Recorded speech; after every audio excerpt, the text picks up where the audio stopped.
Torch মারলেও বিরোধী খুঁজে পাওয়া যাবে না, এমনটাই কটাক্ষ করলেন সাগরদিঘির বিধায়ক বাইরন বিশ্বাস।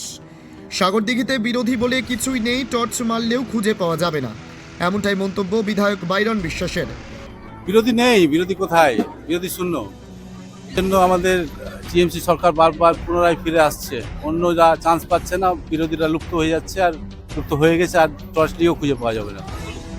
এ নিয়ে প্রশ্ন তুলছে বিরোধীরা। সাগরদিঘিতে বিরোধী আছে কিনা আগামী 2026-এর সাগরদিঘির 60 নম্বর বিধানসভা নির্বাচনে দেখা যাবে। আরও প্রশ্ন, বিরোধীদের সাগরদিঘি ছিল তৃণমূলের গড়, আর এই সাগরদিঘি তৃণমূলের গড়কে ভেঙে চুরমার করেছিল উপনির্বাচনে কংগ্রেস থেকে নির্বাচিত হওয়া বিধায়ক বাইরন বিশ্বাস। পরে দল বদল করে অভিষেক ব্যানার্জির হাত ধরে তৃণমূল কংগ্রেসে যোগদান করেন বিধায়ক বাইরন বিশ্বাস। এখন তিনি মন্তব্য করছেন, বিরোধী বলে কিছুই নেই সাগরদিঘিতে, টর্চ মারলেও খুঁজে পাওয়া যাবে না। বিভিন্ন মহলে জঙ্গিপুর মহকুমায় রাজনৈতিক চাপানোতর শুরু হয়েছে। এ নিয়ে তীব্র মন্তব্য করলেন বিরোধী রাজনৈতিক শিবির। বুঝতে পারবে বিরোধী আছে কিনা, ভোট এলেই বুঝতে পারবে বিরোধী আছে কিনা। এখন সাগরদিঘির মানুষ যখন গত বাই ইলেকশন হয়েছে তখন মনে হচ্ছিল যে কংগ্রেস ছিল না, সিপিএম ছিল না, ভোট 56,000 লিড দিয়েছিল, তার পরিণাম 22,300 করেছিলাম। তো আবার যখন বিধানসভা নির্বাচন আসবে তখন কংগ্রেস সিপিএম আছে কিনা, তার কীর্তিকলাপের জন্য জবাব মানুষ সাগরদিঘি দিবে কিনা। এই সাগরদিঘির মানুষ যখন গোটা মুর্শিদাবাদে তৃণমূল ছিল না, তখন এই সাগরদিঘির মানুষ রফিকুল ইসলামকে জেলা পরিষদ থেকে তৃণমূল থেকে নির্বাচিত করেছিল। এই সাগরদিঘির মানুষ সুব্রত সাহাকে প্রথম ঘাসফুল ফুটিয়েছিল এই সাগরদিঘি থেকে। এই সাগরদিঘি থেকে কংগ্রেসকে শূন্য কাটিয়ে এক করেছে। আজকে বাইরন বিশ্বাস তৃণমূলে গেলে হবে না, কিন্তু তিনি কংগ্রেসের সিম্বলি জিতে আছেন।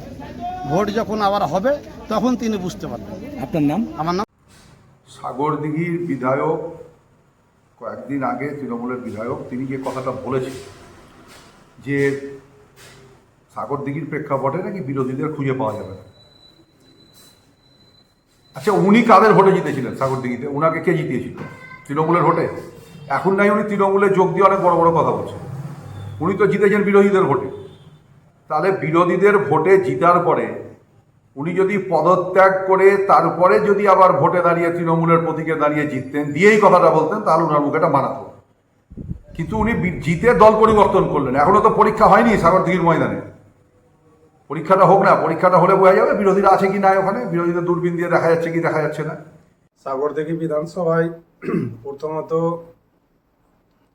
তিনি প্রার্থী হয়েছিলেন কংগ্রেস থেকে।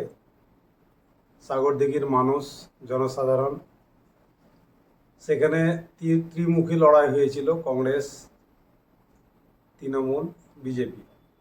সেই জায়গাতে আমাদের একটা ভূমিকা আছে, বিগত দিনেও ছিল, এখনও সেই সংগঠন আমাদের সাগরদিঘি বিধানসভায় আছে।